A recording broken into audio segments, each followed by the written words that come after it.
Good afternoon, everyone.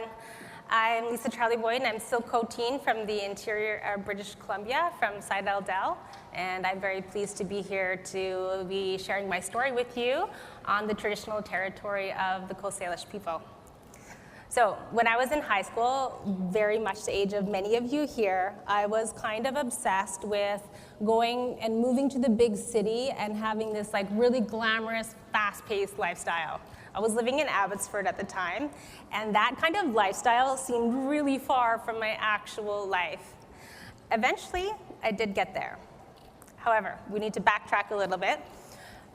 So my father is from the interior of British Columbia, from this tiny reserve, and my mom, she was born in California, and she came up north as a missionary to meet my father. She said that she fell in love with him when she saw him riding bareback on a horse. Awkward, but eventually they got married. Unfortunately, though, my father, he went to residential school when he was a really young boy, and he was very scarred from that experience.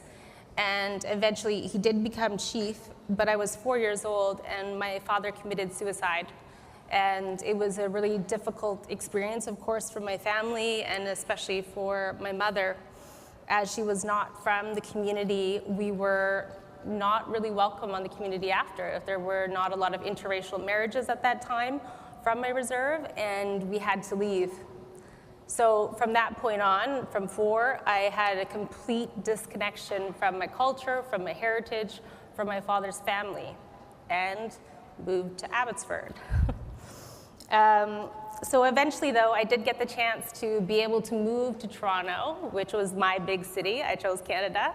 And I went to study fashion, and I was super excited about it. I'd always read magazines when I was really young and just wanted this exciting, glamorous lifestyle. And I was starting to live it. I was going to photo shoots and going to runway shows, and it seemed very exciting. But there was something about it that just didn't feel right to me. And eventually I decided to change majors, went to another university, and started to learn about writing and going into sort of the journalism side of the fashion industry. And it was around this time I found this other magazine, and it was called Spirit Magazine. And it's a Native arts and culture magazine.